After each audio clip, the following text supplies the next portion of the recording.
Censorship Now, Ian Svenonius. We need censorship. Censorship to stop the radio from spewing its vomit nonstop. Censorship of the free press, which creates a fantasy version of world events and the intellectual framework for mass murder. Censorship of the books that do likewise, hack, ghost-written memoirs by political figures and celebrities who should be in jail rather than on the lecture circuit. Censorship of the film industry for churning out infantile, imperialist, apologia, and pro-torture pornography. Censorship of the arts, whose special status of immunity from culpability explains and excuses the degenerate ideology that makes all this freedom possible. Indeed, of all these systems which require suppression and purging, we start with the arts.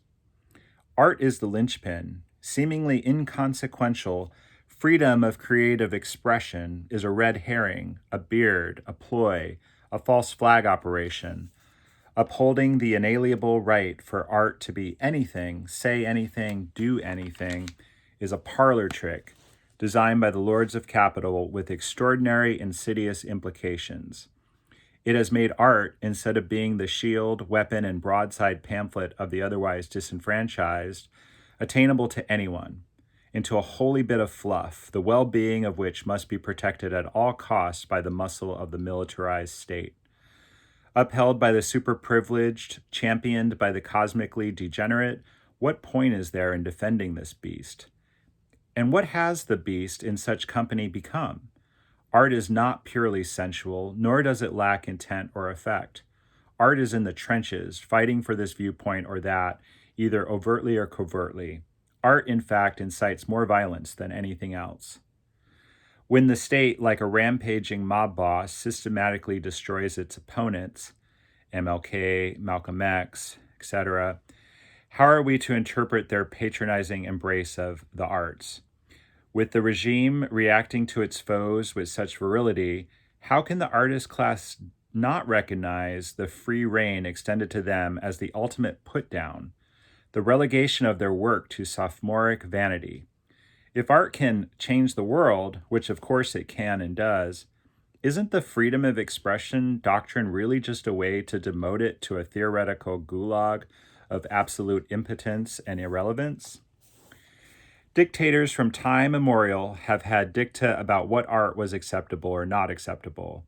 It was a sign of respect to the role of art and the artist, an acknowledgement that art had resonance, meaning, and power with regard to international consciousness and ideological systems. Art lives on after ephemeral political leaders, after the circumstances of its moment. It crosses borders fluidly, without visas or permits. It acts as a rallying point for generations, a totem of meaning, bridging the nuances of opposed factions for the benefit of a greater unity. Art serves politics as the woods in lieu of the trees. It provides vision, clarity, and idealism when one is bogged down by detail. That is why it's dangerous substance which must be regulated at all costs. Yet as dangerous as it is for humanity, so is it a source of hope. If we believe, for example, that rock and roll demolished the USSR and communism, as is more and more fashionable to say, then don't we believe rock and roll, or some such art form, could demolish capitalism, a system wrought by even more contradictions, global discontent, and insane inequality? Art and so-called expression must be placed under threat of censorship with the means and the will to enforce it. For art to regain any sense of its place in the world, it must live under the shadow of the cudgel and the blackout, and not the passive-aggressive market blackout which is imposed on almost all artists. This is just a cowardly disguise for the ideological proscriptions of the ruling class. They demur to making explicit condemnations. We dare them to declare their objections, biases, and official censor of the contents of our records, paintings, films, and essays, instead of passively, aggressively ignoring them, shunning them, relegating them to the waste bin of penniless purgatory. Art is in a lost state now. It's a mess, without any idea of why it exists, where it's going, who it's for, and where it comes from. Censorship would immediately grant it a compass, a meaning, a purpose, a direction, give it its power back.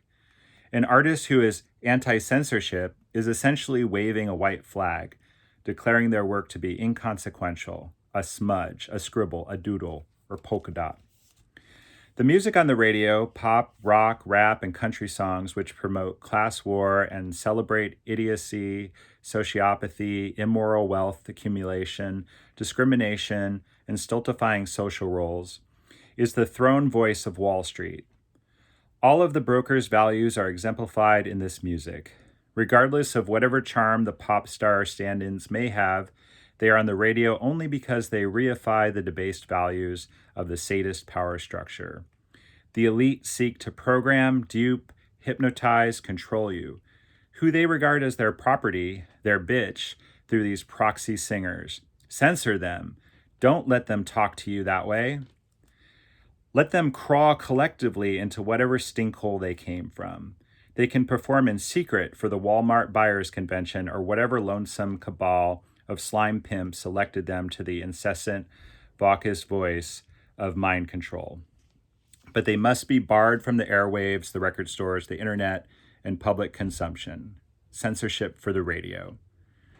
The video games and films that the entertainment industry create must be censored. They are a virus unleashed into the minds of a nation, designed to cause violent, masturbatory passivity and to create absolutely obedient death machines.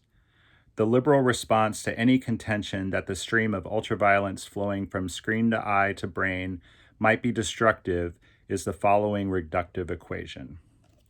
Shakespeare is good. Shakespeare's plays featured barbaric violence. Depictions of violence and barbarity of the most gratuitous sort are therefore not only edifying, but intrinsic to truly powerful art and part of a wonderful lineage which dates back to Shakespeare and the cradle of Western culture, the Greeks. Or alternatively, Oedipus Rex was a disturbed individual who murdered his father, slept with his mother, and then blinded himself. Why is the Call of Duty video game, which trains its adolescent users to murder efficiently and indiscriminately, any different than a venerated Greek drama? Hacks in Hollywood, lacking the cleverness to write a decent story with poignant characters, churn out hyperbolic violence because of its sedative effect on the brain. The blood spills, the explosions explode. There is no gratuity left behind in the race to manufacture the vilest images and situations imaginable. The producers collude with representatives from the Army, the Navy, the DIA, the CIA, in short, the scum of the earth. They collect millions and millions from these tax-robbing institutions to tell their stories for them. Censor Hollywood. Keep their filth from the screens and their sad gigolos from the red carpet. They can engage in whatever pathetic rituals they choose. Coital casting homages to Louis Mayer or bitchy email exchanges in tribute to Archduke Judd Apatow. But they must be censored until they learn to make a film with compelling content instead of relying on a mixtape of old songs to trigger an emotional response. Censor film and video now. Censorship until re-education. Censor the news. Freedom of speech, freedom of press, and other media liberties have become a grotesque and deadly parody of their promise, with the free market ideology and financial interest determining their slant, their reporting, their first draft record of history. They explain the brutality of their insane systems with a rationalized framework which at a distance would be revealed as absurd. But we haven't any distance. We are inundated, immersed, immolated day and night by the detritus that their free speech monopoly throws at us. A monopoly of power enjoyed by the most selfish, the most rich, and therefore the most grotesque and least compassionate. They have no restraints. They've gone mad. Censor them. When the newspaper of record publishes a fantasy rationalization which explains the invasion of Iraq, an insane genocide, it goes unpunished. The press is free, after all, free to spout lies and create war for its parent corporations and the ideological systems it serves. The seemingly inevitable events that unfold, while the journalists look on ruefully, faux naif, never acknowledging their central role in propagating mass murder. When TV, radio, press, and internet news are clogged with financial manipulation, reaction, and bile, can we believe in freedom of any of these forms? No. We must create moral restrictions on what is allowed. Censor the press, censor free speech, censorship now. Censor the politicians, elected officials who are completely corrupt and sold out to the most putrid business concerns are in need of a muzzle. Censor them before they churn out some more condescending kitsch homilies to the working families and the folks who put them there. All they care about are the developer cronies and the whore-purchasing lobbyists whose asses they smother with love. Censor them and throw them all in prison. Censor the technology. Technological innovations determine much of what becomes art, media, communication, and therefore life. We must manacle these mediums for the sake of expression itself. Why is industry allowed to pollute the world with whatever they decide to make paradigmatic through their control of the market? Why aren't there limits on these transformative technologies when so many degrade the earth and our experience of it? Flat-screen television transforms every room and space into an outhouse, with sports matches and beer ads pummeling the passerby. Music, once a communal experience which bonded the listeners in a sublime and extraordinary way, has, through the introduction of earbuds, become a pornographic mind control experiment with tiny speakers transmitting awful boasts of sociopathy like a scumbag Iago, in order to promulgate the world where the most selfish act is compulsory, the most deranged attitudes encouraged. The sentiments expressed would cause consternation if they were played aloud. Let the truth ring out. Censor the earbuds, now. Censor the internet. The internet is an out-of-control chimera, a pervasive sicko addiction, worse than meth or smack or crack, which has rendered the entire population passive, fascist, and absolutely brain dead. We need internet rehabilitation for the entire world. Censor the internet now. These ideas are controversial, not chic, and even perhaps upsetting to hear. After all, the modern Westerner lives a philosophically carefree existence. Largely apolitical, he has few qualms about state violence and its use as a repressive force. He ho-hums state sponsorship of terror, torture, air war, invasion, mass incarceration, and eco-S&M. Penetrations into time and space, as well as cosmic, cross-dimensional calamity, are of no interest. Backroom deals by a syphilitic elite who sodomize the globe to quench their kinks are met with a shrug. What me worry would be their hue and cry if only they were literate enough to read Mad Magazine. Socially, topics like those above are in poor taste, off limits both for discussion and private contemplation. Such esoterica is irrelevant to a life of Ubering to a Tinder date to share gelato with a prospective sex partner. Such metrosexual tomfoolery is never interrupted by political engagement, except of the varieties which find play on social media, either outrage over the racist gaffes of political celebrities or semiotic delight on the implications of a hot cable miniseries. This outrage, usually expressed online with an itchy index finger, is really a concern about social comportment. Designed to shame the vulgar or the gauche, its analysis doesn't extend to systemic critiques of institutionalized inequality or horror. It's just self-satisfaction with an online community about how fucked someone else is. Modern social justice politicking is, more often than not, Emily Post dressed up in some jargon a la Tour d'Ivoire.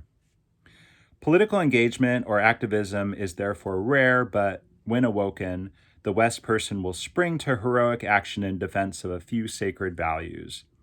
There are certain freedoms which they cherish and see as indispensable to a fully realized civilizations. One of these is a vociferous and wholeheartedly opposition to censorship. For the Americans and their First Amendment, which guarantees freedom of speech absolutely, art must be free to say or do anything. This because the market teaches us that, apart from the possibility of fame and money, there is no meaning or consequence to art, music, or expression, except that it leads to more art and expression.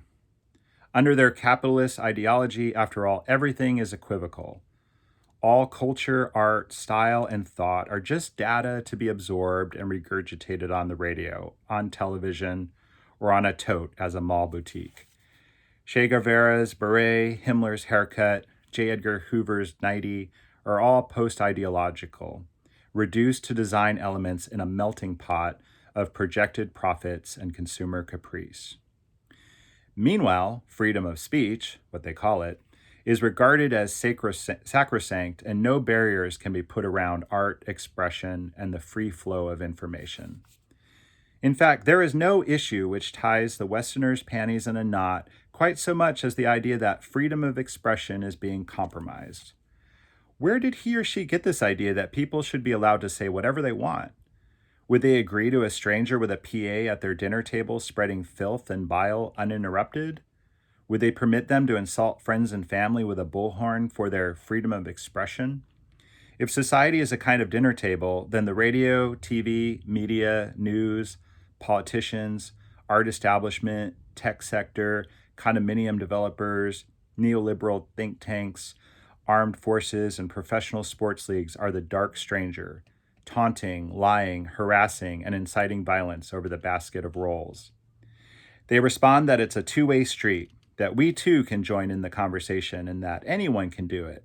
This is another lie. Art and expression must make its case on the market to be created on anything other than a microscale. If the art or music, book, newspaper, etc. can't hit the charts, then it wasn't really very good, or so the accepted wisdom goes. The market has spoken. End of story. But in fact, capital determines success. Number one hits are purchased, blockbuster movies are purchased, and electoral offices are as well.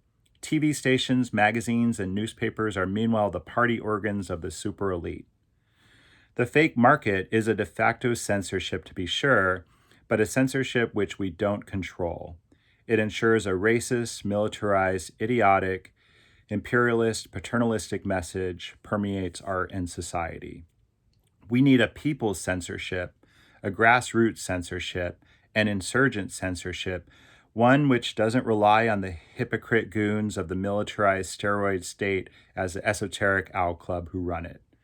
We need a guerrilla censorship, one that starts from the people. A seemingly impossible or out-of-scale ambition? Not so. An avant-garde always guides the masses.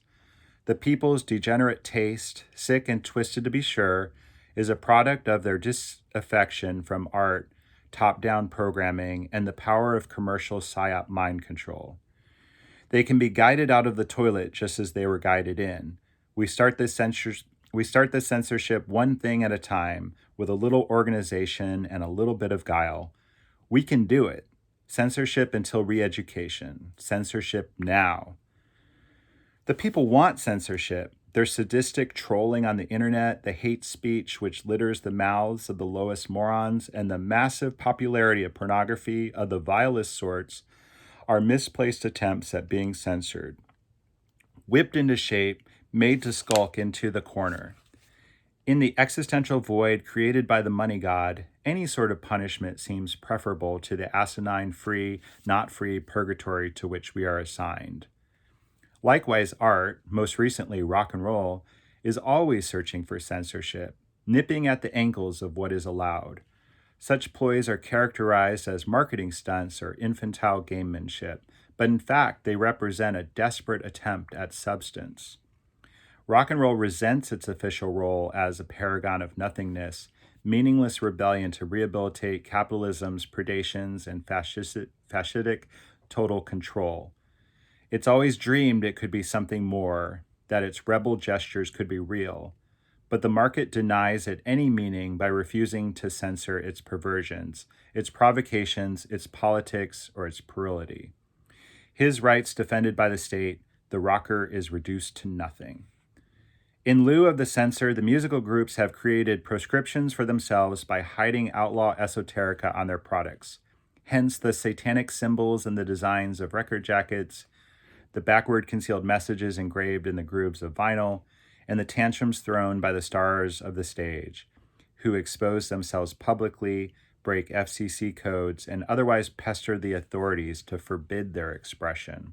All to no avail, because the market's only meaning is itself and its own singular supremacy, which it pretends is natural law, as opposed to an ideological or legislated construct. Its yawn is deafening. These artists are looking in the wrong place. We need a guerrilla censorship which uses all the cruel tools of a revolution: pain, terror, absolute mercilessness, not to placate some hypocrite Christian morality or idiotic social code, but to stomp on the grotesque subliminal mind control and hate speech of modern culture, media, news, politics, and art. The state can't be the censor. The state must be censored, along with its vile servants and its freakish masters. Censorship, termination, eradication, and liquidation. Censorship until re-education. Censor the state. Censorship now.